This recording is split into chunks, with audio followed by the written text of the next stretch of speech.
পহেলা বৈশাখ বাংলা সনে প্রথম দিন বা বাংলা নববর্ষ। অনেকে একে হাজার বছরের সংস্কৃতি হিসাবে উল্লেখ করে। আসলে কি বাংলা নববর্ষ উদযাপন হাজার বছরের পুরনো? সত্যি কথা বলতে বাংলা বর্ষপঞ্জিও হাজার বছরের পুরনো নয়। বাংলা বছর গণনা কিভাবে শুরু হয়েছিল সে সম্পর্কে আলোচনা করা হবে রিভিউ বাংলার আজকের পর্বে।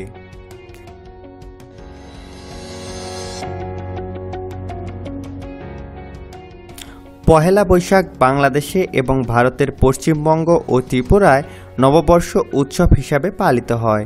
এটি বিশ্বব্যাপী বাঙালিদের একটি সর্বজনীন লোক উৎসব হিসাবে বিবেচিত। অতীতে বাংলা নববর্ষ ছিল প্রধানত কৃষি নির্ভর এবং অর্থনীতির সাথে সম্পৃক্ত। জমিদারের পূর্ণাঙ্গ বা খাজনা আদায় থেকে দোকানির হাল খাতা সব ক্ষেত্রেই অর্থনৈতিক হিসাব নিকাশি ছিল এর প্রধান উদ্দেশ্য। প্রতি বছর 14 এপ্রিল নববর্ষ উদযাপন বাংলা একাডেমি কর্তৃক নির্ধারিত হয়। এই দিনটি বাংলাদেশ ও পশ্চিমবঙ্গের সরকারি ছুটির দিন হিসাবে গৃহীত। 1972 সালে বা বাংলা 1379 সালে পহেলা বৈশাখ বাংলাদেশের জাতীয় পার্বণ হিসাবে অন্তর্ভুক্ত হয়।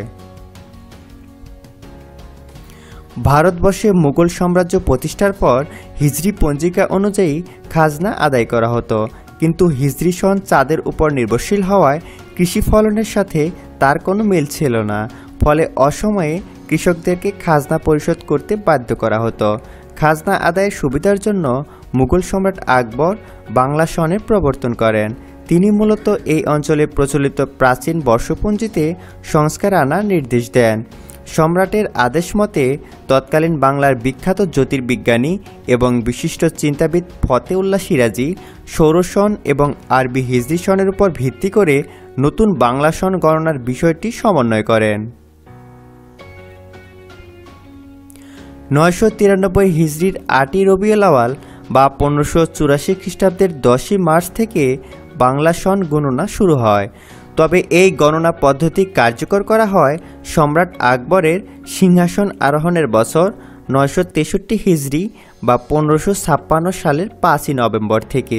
সে সময় 963 চন্দ্রসনকে 963 বাংলা সৌরসনের রূপান্তরের মধ্য দিয়ে বাংলা বর্ষপঞ্জির যাত্রা শুরু হয়। অর্থাৎ বাংলা বছর গণনার 1 থেকে শুরু হয়নি, শুরু হয়েছে 963 থেকে। সে হিসাবে বাংলা বর্ষপঞ্জির বয়স মাত্র 465 বছর। প্রথমে এই সনের নাম ছিল ফসলি সন, পরবর্তীতে বঙ্গাব্দ বা বাংলা বর্ষ নামে পরিচিত হয়। 963 হিজরিতে চন্দ্রসনের প্রথম মাস মহরম ছিল বাংলা বৈশাখ মাসে, তাই তখন থেকে বৈশাখকেই বাংলা বছরের প্রথম মাস হিসাবে গণনা করা শুরু হয়। মুঘল সময় থেকেই পহেলা বৈশাখে বাংলা নববর্ষ উপলক্ষে কিছু অনুষ্ঠান আয়োজন করা হতো।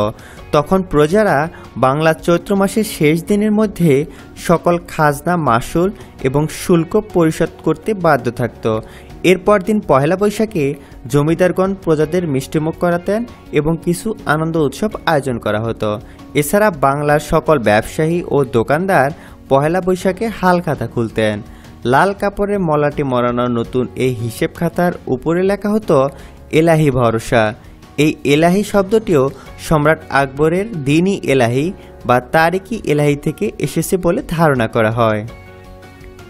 তবে বর্তমান পহেলা বৈশাখ উদযাপনে জনপ্রিয় ধরনটি এসেছে মূলত এক রাজনৈতিক ও সাংস্কৃতিক আন্দোলনের মধ্য দিয়ে। তৎকালীন আইয়ুব সরকারের আমলে পাকিস্তানের রবীন্দ্রসঙ্গীত চর্চা নিষিদ্ধ করা হয়। তখন বাঙালি সংস্কৃতি চর্চায় হস্তক্ষেপের প্রতিবাদ হিসাবে ছায়ানট 1965 সালের 14 এপ্রিল বা বাংলা 1372 সালের পহেলা বৈশাখ এক ভিন্নধর্মী আয়োজন করে।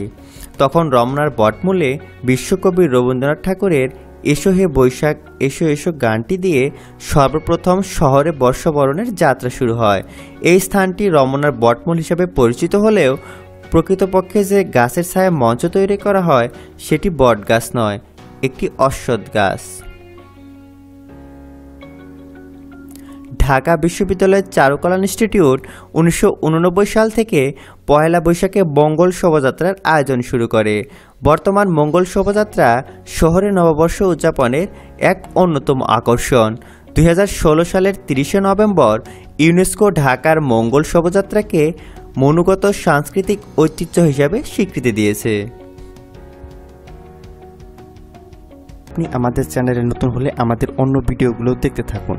আমাদের চ্যানেলে রয়েছে সাগরের তলদেশ থেকে শুরু করে মহাকাশে গ্যালাক্সি, মাউন্ট এভারেস্ট থেকে শুরু করে আমাজন বন, পৃথিবীর সকল গুরুত্বপূর্ণ বিষয় সম্পর্কিত ভিডিও, মহাসাগর পরিচিতি, বন পরিচিতি, পৃথিবীর মেরু পরিচিতি, গুরুত্বপূর্ণ সাগর পরিচিতি, গুরুত্বপূর্ণ প্রণালী পরিচিতি, পৃথিবীতে অবস্থিত ভিন গ্রহের স্থান, গুরুত্বপূর্ণ শহর পরিচিতি, ইন্টারনেট তথ্য ও যোগাযোগ প্রযুক্তি বিষয়ক পর্ব, ইতিহাস, ঐতিহ্য, সভ্যতা, সংস্কৃতি ও সাম্রাজ্য বিষয়ক পর্ব, বিশ্ব রাজনীতি, রিভিউ বাংলার মহাকাশ বিষয়ক পর্ব, পৃথিবীর অবাক করা বিষয়, সপ্তাচার্যসমূহ, পৃথিবীতে অবস্থিত ভিন গ্রহের স্থান, পর্বত ও পর্বতমালা পরিচিতি, মরুভূমি পরিচিতি, সমুদ্রের আজব বৈচিত্র্য বিষয়, গুরুত্বপূর্ণ দ্বীপ পরিচিতি, গুরুত্বপূর্ণ হ্রদ পরিচিতি, জলপ্রপাতসমূহ, গুরুত্বপূর্ণ নদ নদী পরিচিতি। আমাদের প্লেলিস্ট ঘুরে আসার জন্য অনুরোধ রইল। ভিডিওটি ভালো লাগলে একটি লাইক দিন, আপনার মতামত কমেন্টে জানান।